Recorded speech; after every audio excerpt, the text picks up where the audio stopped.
minister to God's minister. She wanted to do something for Elisha, the prophet of God. So she went to her husband and she said, "Hey, he's always coming around. He's always traveling through these parts. So we need to take care of him. We need to do something nice for him. We need to show hospitality towards him." I don't know that we really hit on that a whole lot last week as far as the hospitality aspect, but that's an expectation of God's people all the time. Okay, we just kind of getting into our Sunday night study with spiritual gifts. Some of the surveys that you go through will actually have hospitality listed as a spiritual gift. I disagree with those. I do not think that hospitality is a spiritual gift. I think it's an expectation of God's people. I think that's something that we are expected to practice and implement in all of our character and nature, is to be hospitable. Some people are better at it than others, okay? That's just the reality of it. Some people are just better at it. That's just an area where maybe they don't have to work as hard as some of us might need to improve, right? So just keep that in mind. But she is giving us an example of that even in Old Testament time. And that was necessary. Now I know we did talk about this. There wasn't a Motel 6 on the corner. There wasn't places you could always go and stop. So you had to rely on other people being hospitable towards you. So Elisha needed this, and this gave him an opportunity for him and his servant Gehazi to take a moment to get some rest. She also made sure they were fed, and so they blessed her. Right? Elisha said, "What can I do for you?" And Gehazi said, he goes and deals with the Shunammite. She says, "I'm good. I'm content. I'm good with where I'm at. I don't need anything. I don't require anything." She didn't expect anything. She was just doing this to be good towards God's man. And so Gehazi suggests to Elisha, her husband's old and she doesn't have a son. She has nobody to care for her. She has nobody to look after her once her husband passes away. That would probably be a good blessing for her. And so that's what Elisha tells her. He says, "Hey, you know what? By this time next year, you're going to have a child." And she didn't believe it. She's like, "Don't deceive me, right? Don't go yanking my chain. Don't pull my leg. Don't pull one over on me." And you're going to have a son. And she does. All right. And so that's where we're picking up. She has had the child, and now we are in 2 Kings chapter 4, verse 18. That's where we're going to pick up. "And when the child was grown, it fell on a day that he went out to his father to the reapers. And he said unto his father, 'My head, my head.' And he said to the lad, 'Carry him to his mother.' And when he had taken him and brought him to his mother, he sat on her knees till noon, and then died. And she went up and laid him on the bed of the man of God, and shut the door upon him, and went out.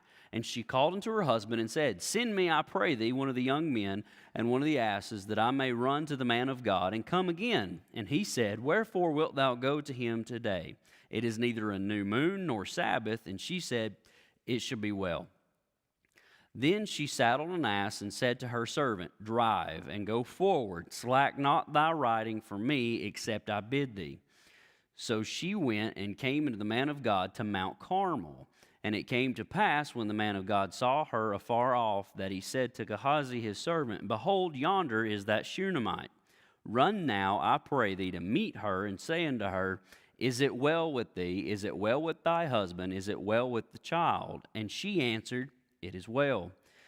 And when she came to the man of God to the hill, she caught him by the feet. But Gehazi came near to thrust her away. And the man of God said, 'Let her alone, for her soul is vexed within her, and the Lord hath hid it from me, and hath not told me.' Then she said, 'Did I desire a son of my Lord? Did I not say, do not deceive me?' Then he said to Gehazi, 'Gird up thy loins, and take my staff in thine hand, and go thy way. If thou meet any man, salute him not. And if any man salute thee, answer him not again, and lay my staff upon the face of the child.' And the mother of the child said, 'As the Lord liveth, and as thy soul liveth, I will not leave thee.' And he arose and followed her. And Gehazi passed on before them and laid the staff upon the face of the child, but there was neither voice nor hearing. Wherefore he went again to meet him and told him, saying, 'The child is not awake.' And when Elisha was come into the house, behold, the child was dead and laid upon his bed. He went in, therefore, and shut the door upon them twain, and prayed unto the Lord. And he went up and lay upon the child, and put his mouth upon his mouth, and his eyes upon his eyes, and his hands upon his hands. And he stretched himself upon the child, and the flesh of the child waxed warm. Then he returned, and walked in the house to and fro, and went up and stretched himself upon him. And the child sneezed 7 times, and the child opened his eyes. And he called Gehazi and said, Call this Shunammite. So he called her. And when she was come in unto him, he said, Take up thy son. Then she went in, fell at his feet, and bowed herself to the ground, and took up her son, and went out. So, we have this situation where that blessing, that child, has gotten older. So we've had some time pass. He's still a small boy. He's not like he's a grown man or anything. He's a small boy, and he goes out with dad to work. Okay, he goes out with the reapers. They're gathering, right? They're reaping. This is a hot time of year. Okay, so some theorize that maybe he actually had like a heat stroke. My head. He got too hot, possibly. It doesn't have to be, doesn't say, but maybe that's the case. And so he's got this onset of a headache, and the dad tells the servant, hey, take him back to his mama. So he takes him back to the mom. He said she holds him till noon, and then the kid dies. Now her reaction is to take the child up to Elisha's room and lay him on Elisha's bed, close the door, do not disturb, and then goes to her husband and says, I need a servant and I need a donkey, and we got to go. I'm going to go find the man of God. And whenever her husband hears that, his response is, do you think you're going to catch him? He's not coming around right now. It's not a religious time of the week or month, all right? This isn't like he's going to be traveling around. And she gives him a response. It's translated there as it is well, right? That is one word in the Hebrew, and it is shalom, peace. That's the word. It's a noun. And she's basically saying, it's going to be all right. And it's the exact same thing that she tells Gehazi. She tells him whenever he goes to ask her, is everything okay? She says, shalom. It is well. Everything's okay. She has a burden on her heart, and she only trusts really one person to deal with it. Now, she doesn't tell her husband that the boy is dead. That's fascinating to me. Whenever he's like, why are you trying to catch the guy? He's not coming around right now. She knew where he was. She knew that she needed to go to Mount Carmel. That was going to be quite a distance. By donkey, it's probably going to take her about 5-ish hours to get there, is kind of the average. And the expectation is this. Whenever she got historically, kind of what we have to summarize would be that the servant who she had with him, the typical way that this would have been done is she would have been on the donkey and he would have prodded it along. Okay, so when she says drive, it ain't like they're in a carriage and he's over here doing this. He's going behind and he's pushing the donkey along, okay, prodding it. And she's telling him, I don't want you to stop. You push that donkey as fast as you can push that donkey, and don't you worry about me lest I tell you to stop or slow down. Okay, she's in a hurry, obviously for good reason. And so she is determined that she's going to get to Elisha, and that she is going to inquire of him and inquire of God. And so that's what she does. She goes towards him and doesn't tell anybody else what's going on. There's only one person she needs to be concerned about. We discussed that already. She tells her husband, saying, all right, so we talked about this. She gets to Mount Carmel. Now, Elisha sees her coming, and he says, hey, there's that Shunammite lady. We know her. Go find out why she's here. He knew something was up, but the thing is, God had hid it from him. God had not revealed to Elisha that there was anything going on with the child. He didn't reveal to her reveal to him that the Shunammite lady was going to come and that he needed to receive her, that she had some kind of urgent request. He didn't give him any heads up. She just has showed up at Mount Carmel, so he sends his servant over there. And Gehazi goes to her. We talked about that. Hey, is everything okay? Are you good? Is your husband good? Is the kid good? And she says, Shalom. It is all okay. But then whenever she goes to Elisha, she falls down at his feet and she grabs hold of him. This is a verb that means to be strong. Okay, so this mama ain't letting go. Okay, think about it. This was a child that was a miracle, essentially. Right? She had not been blessed with a child yet. She had, for whatever reason, she had experienced barrenness. But that had been removed, and not even at her own request. She did not expect anything from God. She didn't expect anything from Elisha. She didn't expect anything from Elisha's servant. She just showed her hospitality, and that was recognized and blessed by God with this child. Undoubtedly, she loved this baby, right?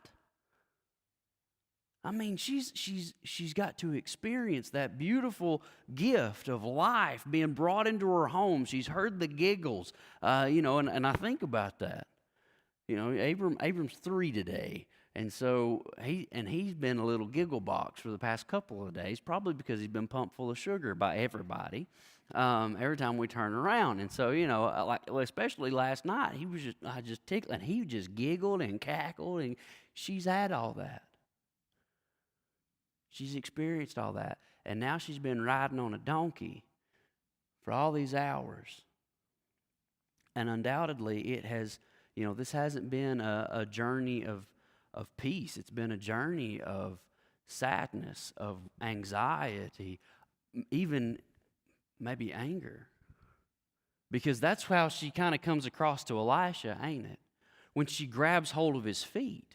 Now, Gehazi, when he sees her do that, it says that he went to go thrust her off. This isn't like he was trying to get in between her and Elisha. This isn't like he tried to restrain her or hold her back. It isn't like that. This is a strong word. It means he's going to try to get her out of there. Okay? Now, Warren Wiersbe picks up on that and points it out, and he says that might be an indicator of what's going on with Gehazi. We're going to see some other issues with him later on. Some of you, if you've studied the story of Naaman, will know what I'm talking about. He's got a dark streak in his heart. But Elisha stops him, and he points out, man, God has hid this from me. There is something that is absolutely distressing this lady, and you need to stop. And so she begins to explain. She says, I didn't ask for this child. This was a blessing that you gave. I told you, don't deceive me. You said I was going to have a child. I said, don't deceive me. What's happened? I'm without a child now.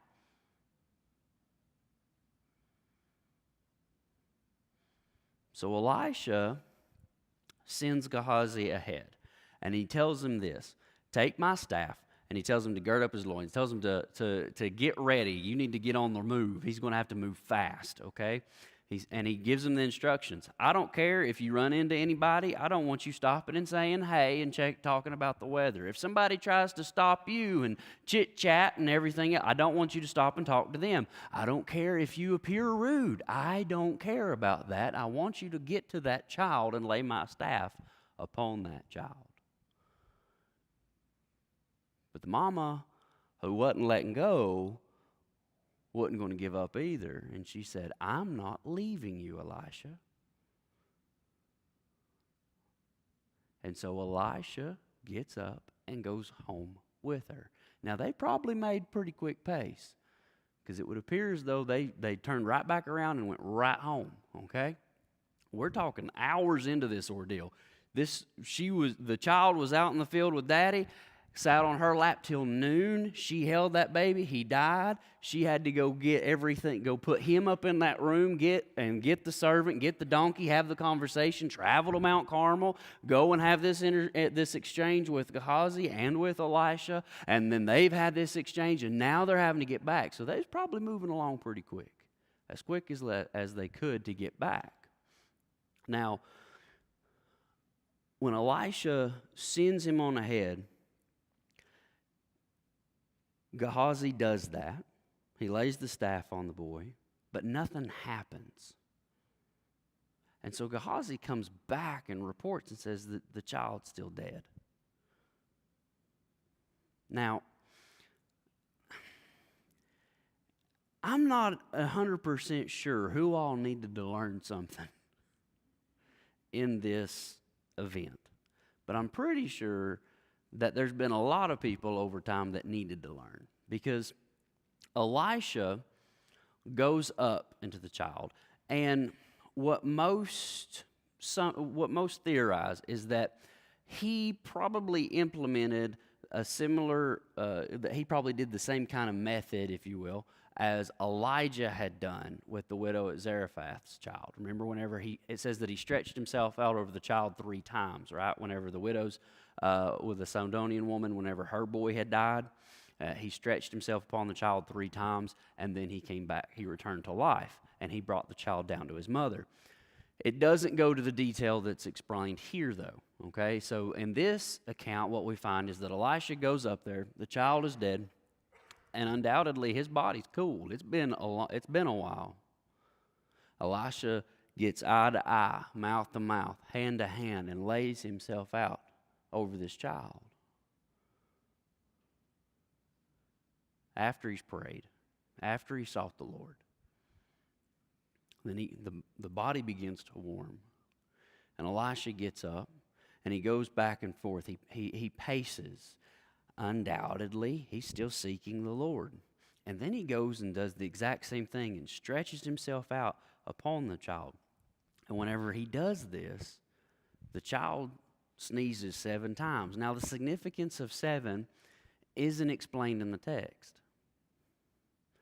It could be some commentator, I think it was in the Moody commentary, theorized that maybe, or no, this may have been Wiersbe, sorry, theorized that maybe the child was actually expelling something out of its lungs. Maybe it had come into contact that was damaging to it, and God was using that as a way to get it out. Maybe this was a divine sign, because 7 is the holy number, right?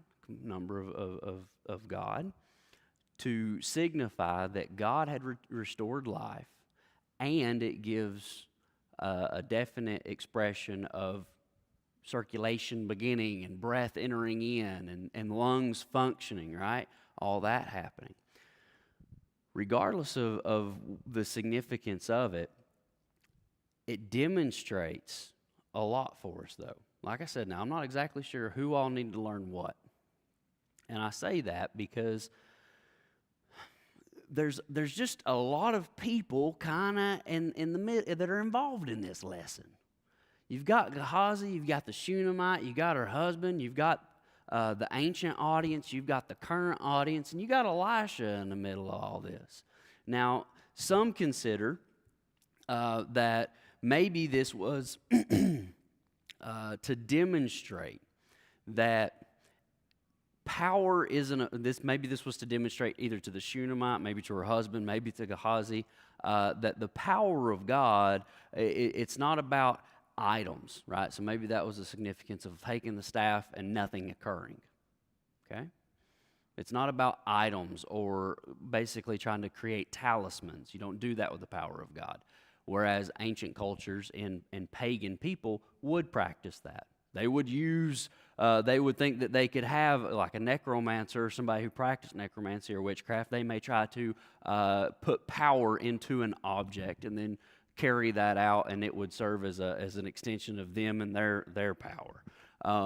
So maybe it was to demonstrate that that's not how God works. It's not like that. But maybe at the same time, this was to demonstrate to Gehazi that your heart's not in the right place, son. I'm trying to do something, and you're over there getting in the middle of it with a bad attitude. Maybe it was to demonstrate to the Shunammite, and I think that this is a definite lesson that at the very least her husband needed to learn, and something that all of us need to come to terms with is that God is the author, the sustainer, the ultimate authority over, including the restorer of life. At the end of the day, God is in control of life. And that is very difficult for humans to come to terms with. Right? Because if anybody passes away before they're 98 years old, where they were able to keep their minds the whole time and they were able to be upright and walking the whole time and having that full life, well then, that just doesn't seem fair.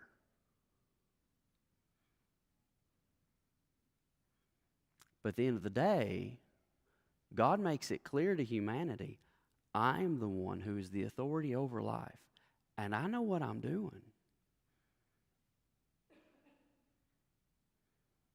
And that's, like I said, that's not easily reconciled in our heads, but it needs to be reconciled in our hearts. Because this is what I can tell you. If you haven't come to terms with that, you're going to have difficulty whenever death enters into your family or into your life experience. But if you can come to terms with the reality that God is the ultimate authority and you can arrive at a place where you are at peace with that, then it will be much easier to process death when you encounter it.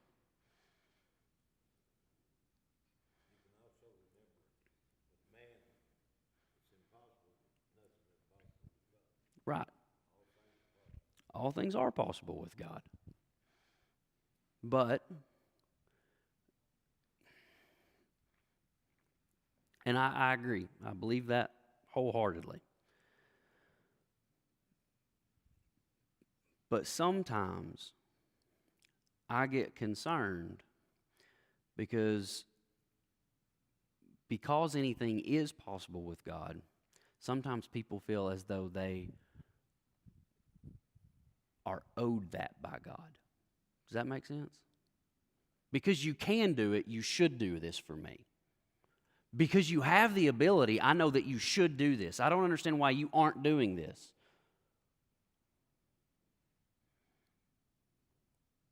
And that can be difficult, trust me. I know. And we can be left with questions, and we can be left with the wanderings, and we can be wondering, and we can have the struggles. But at the end of the day, the Lord is in control, and what the Lord does or doesn't do is right.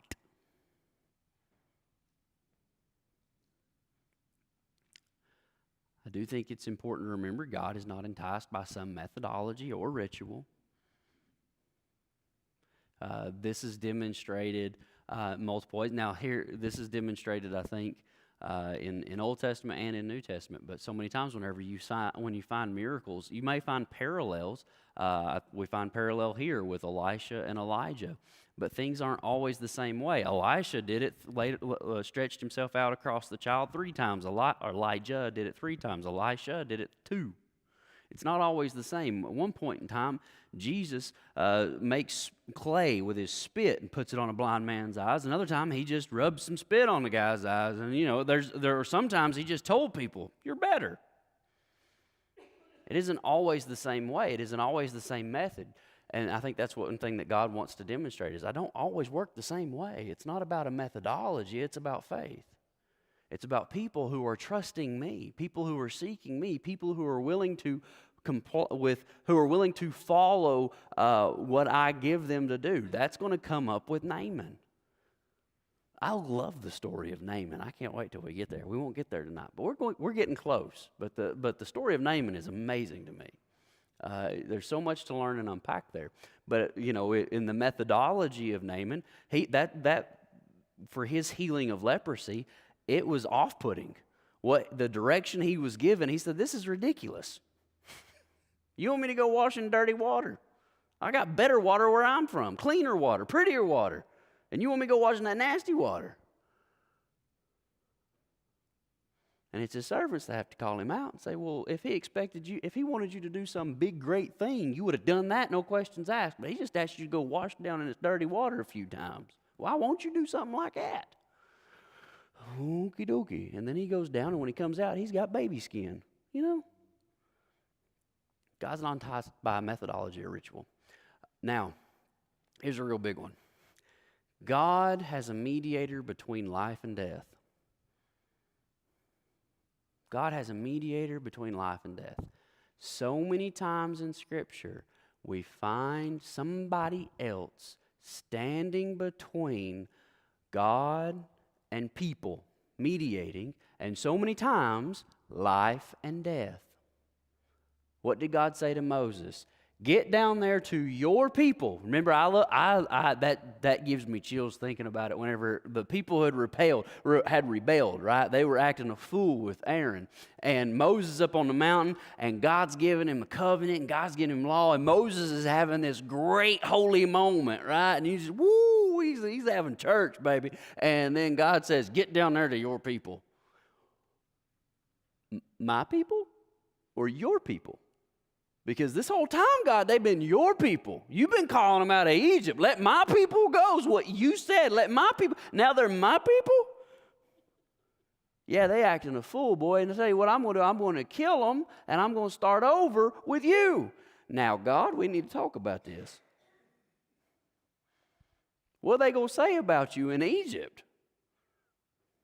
Moses interceded. God told him, don't you intercede on their behalf. I'm going to do this. There's a condition in there. If you intercede, Moses, there's an unsaid condition. If you intercede, I'll relent. Moses intercedes. There's a mediator between life and death.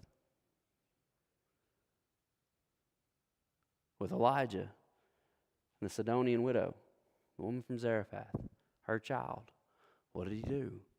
She's all kinds of upset. Here I am.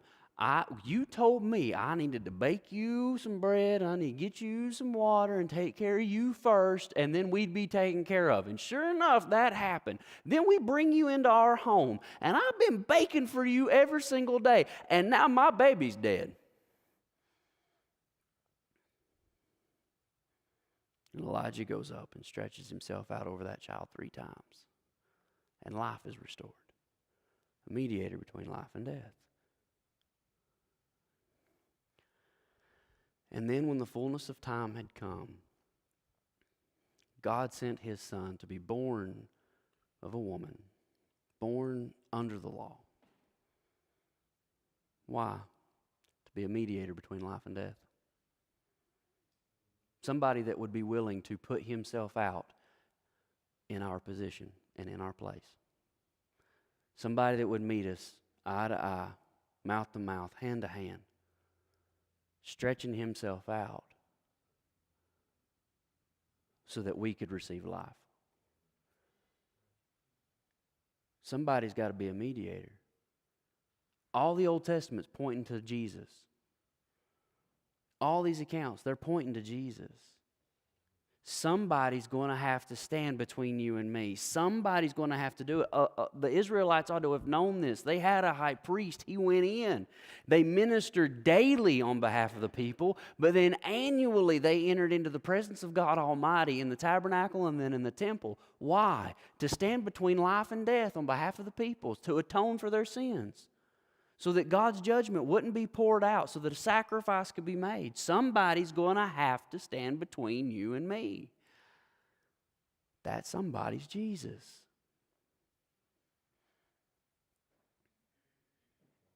He's the mediator between life and death.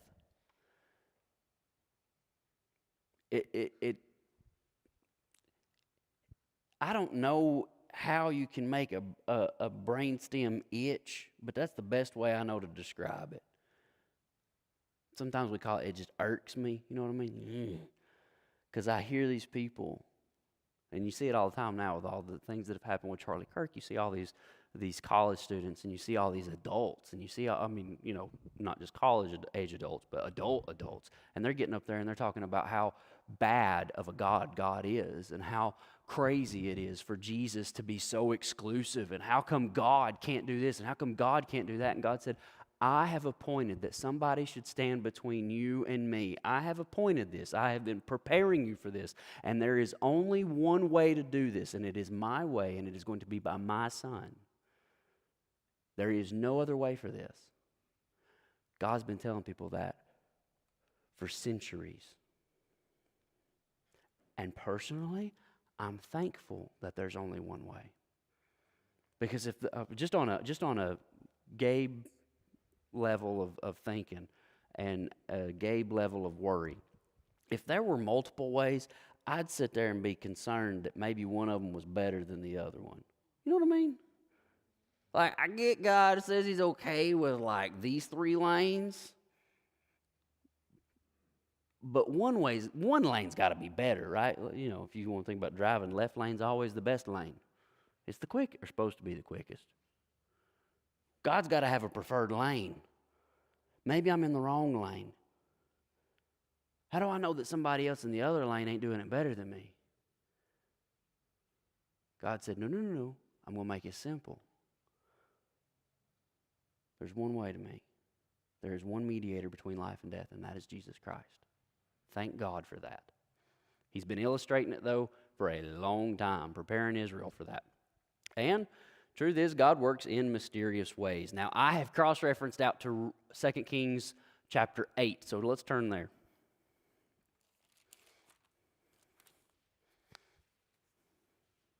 I'm going to start in verse 1. We've just got a few verses to read here in chapter 8. So all this has happened, right? I mean, the lady, she's experienced the death of a child. The child has been returned to her. It is alive. It is well. And so all this has been experienced. Gehazi was a witness to this. And so now we're going to pick up a little bit, just a little bit later. So a little later in the book, but probably shortly after these events occurred. Then spake Elisha unto the woman whose son he had restored to life. So Elisha's talking to the Shunammite lady, saying, Arise and go thou and thine household, and sojourn wheresoever thou canst sojourn, for the Lord hath called for a famine, and it shall also come upon the land 7 years. So there's going to be a really, really, really difficult time because of famine. God's going to bring judgment upon Israel through this. And the woman, the Shunammite woman, she arose and did after the saying of the man of God. And she went with her household and sojourned in the land of the Philistines 7 years. And it came to pass at the 7 years end that the woman returned out of the land of the Philistines, and she went forth to cry unto the king for her house and for her land. So she has left. She's been gone for 7 years. We don't know exactly what the situation is with regard to her land. We don't know if she sold it in order to fund the trip and to kind of give them some money to live on during their time, and she's actually wanting to redeem that land, or if she abandoned the land and now it's fallen under the ownership essentially of the king, and so that it's his land, and so she's trying to get it back from him. Don't know exactly what the situation is there, but she needs her land back. They're back in the land, and she needs that back. And the king talked with Gehazi, the servant of the man of God, saying, Tell me, I pray thee, all the great things that Elisha hath done. And it came to pass, as he was telling the king how he restored a dead body to life, that behold, the woman whose son he had restored to life cried to the king for her house and for her land. And Gehazi said, My lord, O king, this is the woman, and this is her son, whom Elisha restored to life. And when the king asked the woman, she told him. So the king appointed unto her a certain officer, saying, Restore all that was hers and all the fruits of the field, since the day that she left the land, even until now. So, make sure, Mr. Official Man, that she gets all the land that belongs to her. Make sure she gets that back, and make sure that she is compensated for any of the profit that she would have lost during the time that she's been gone. That's pretty awesome, ain't it? But why was he inclined to hear her plea? Because her son had died and God had restored him to life through the ministry of Elisha. You see, she's going, while she's traveling to go to the king to plead for her land, Gehazi's having a meeting with the king, the servant of Elisha. And the king just happens to say, Well, won't you just tell me some of the cool stuff that Elisha's been up to? What's some of the great things he's done? And Gehazi says, Let me tell you about this one time.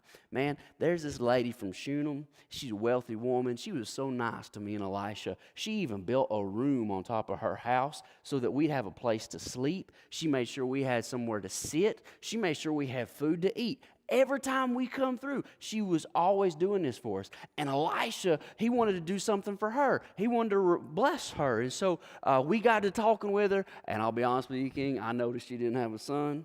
And so I told Elisha, maybe you should bless her with a child. And so Elisha pronounced the blessing over her. And she actually gave birth to a son.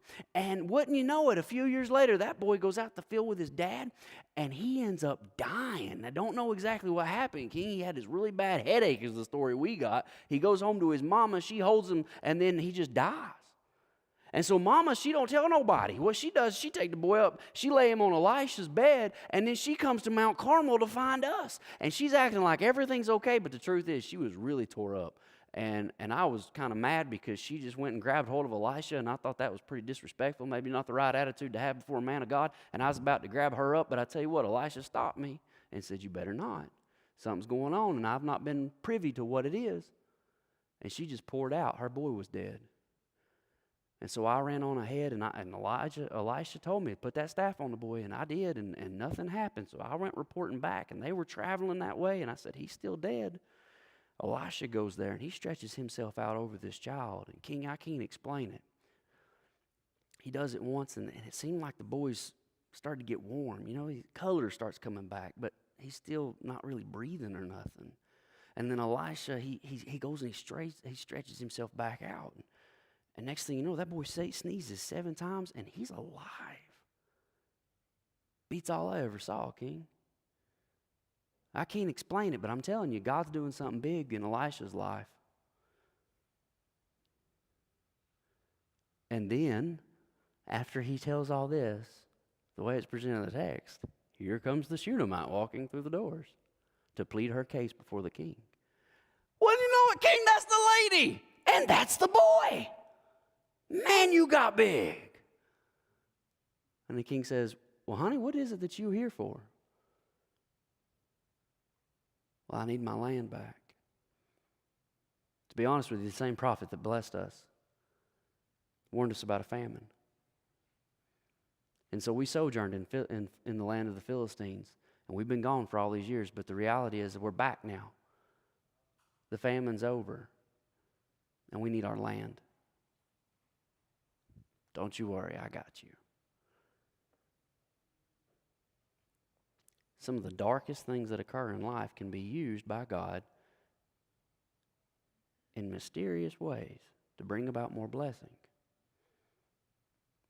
So not only did we get to learn all those lessons about God's authority over life, a mediator between life and death, the reality that God isn't enticed by methodology or ritual, he's not like a pagan God, but also that even years later, something he done way back when can still be working for our good.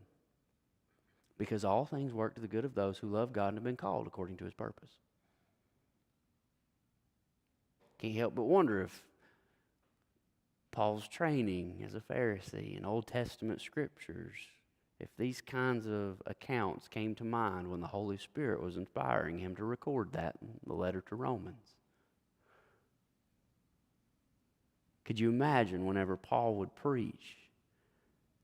And maybe they'd say, well, Paul, we read that you had said that all things work to the good of those who love God and have been called according to his purpose. Yeah, let me tell you about some of the things God's done. This is what he's done in my life. Let me tell you what he's done in other prophets' life. You see? I don't know that he done that, but I can't help but wonder if he did. It's an amazing, amazing account. Something I fear that I have glossed over multiple times. Well, yeah, there's another person that died, and another prophet did something really great, and that's all right. The Shunammite now go on to the next chapter. But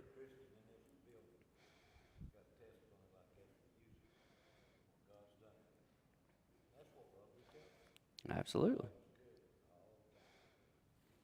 he truly is, and that's what we're responsible for. We're responsible to tell what God has done. You ain't got to know all the deep theological truths and doctrines and ins and outs of all the arguments. You ain't got to know all that.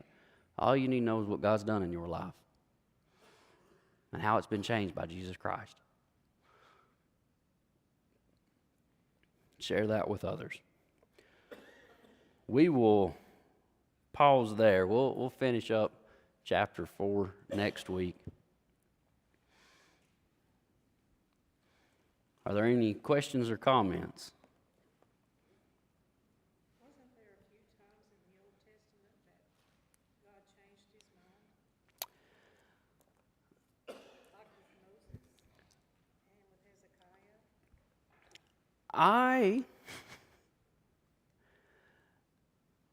I am very cautious with those words. The reason that I stress that God said to Moses, don't intercede, is because it implies if you do, he would relent. So if it's like, don't you, it's like if me and Shay, we got an issue with a kiddo, and I tell mama, nah, don't you get between me and that boy. You get between me and that boy, what am I going to do? If she stays out of the way, I'm going to wear him out. She gets between me and him, what am I going to do?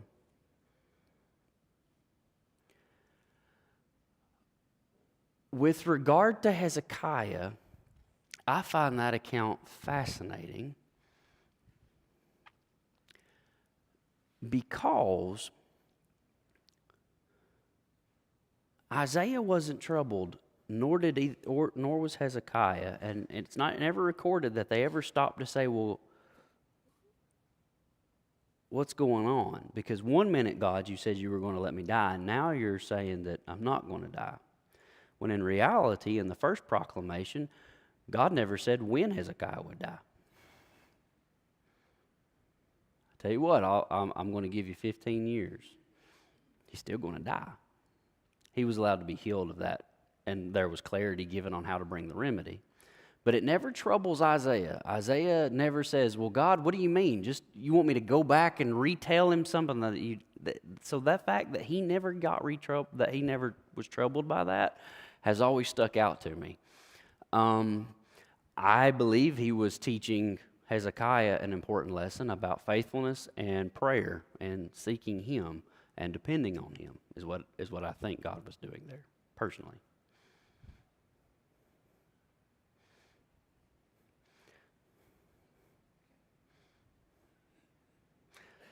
I believe that's where I can go with that. But I do find it fascinating. But I don't think that God changed his mind with regard to Moses and the people.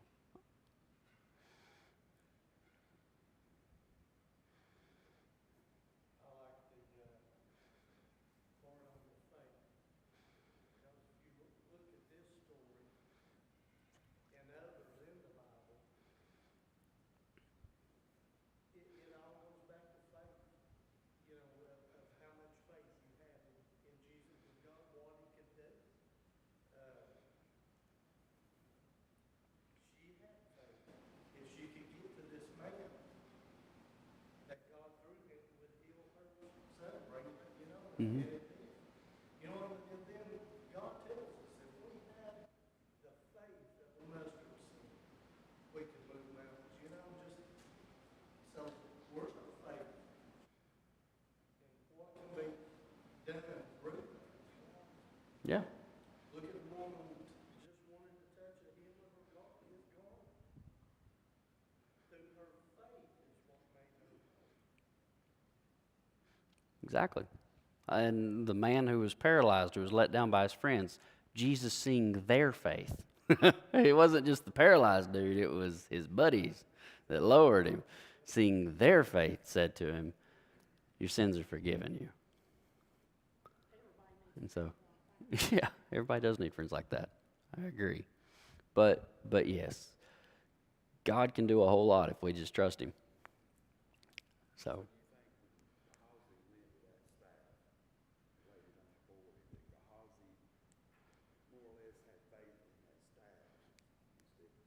I think that's a possibility. I don't know. I don't know if Gehazi was. I don't know exactly because it doesn't explicitly say. He's not Elisha doesn't get on to him and saying, he doesn't say that. He just says, put it on. So I don't know. That's why I say it's hard for me personally to pinpoint. Now, other commentators, they'll pinpoint. Personally, I'm saying I'm not exactly who all needed to learn what lesson in the middle of all this. But these are some of the lessons that I see, and I'm not entirely sure if Gehazi needed to learn, if the Shunammite woman needed to learn. Maybe Elisha needed to be learning some things. Maybe not necessarily with regard to the staff, but the reality that there's going to be things that come in my ministry that God doesn't make me aware of beforehand. She's really vexed, and I don't know what's going on because God's hid it from me. I mean, don't get me wrong, Elisha was a very godly man. I mean, an incredible man of God. But even Elisha still had to learn things. He was not yet glorified. He is not yet glorified. So, he's in the presence of the Lord, but he's still waiting on that great resurrection day. So, yeah. I don't know if there was an issue with Gehazi. I think it's an interesting point that Wiersbe points out, that there's a dark streak in his heart, which I agree with, because that's a very strong, he's like going to throw her. It's to thrust. That's literally what it means, is to thrust. So he was going to forcibly remove her. And that's a strange reaction from somebody that's supposed to be a servant of Elisha. To be a servant of Elisha is the same position that Elisha had with Elijah. So he would be foreseeably, during that time, this is going to change, I believe, but he would be the successor kind of thing, because that's how Elisha was to Elijah. He poured the water out he's referred to as the guy who poured out water on Elijah's hands. He was his servant, and he served Elijah. So Gehazi stepped up into that role. So that's a really strange reaction. But Gehazi's also going to be greedy.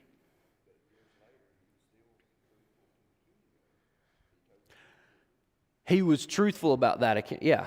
He was still like, I don't know that he told him all the things. I don't know if he's like, I was going to kick this chick off of him. I didn't know if that's what he said or not. Presumably, maybe he did. But maybe he omitted that detail too. Nobody likes to paint themselves in a negative light.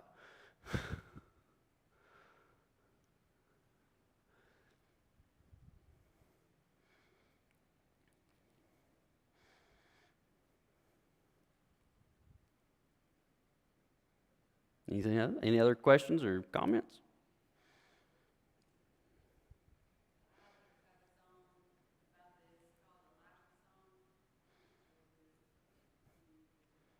Check it out. Yeah. All right.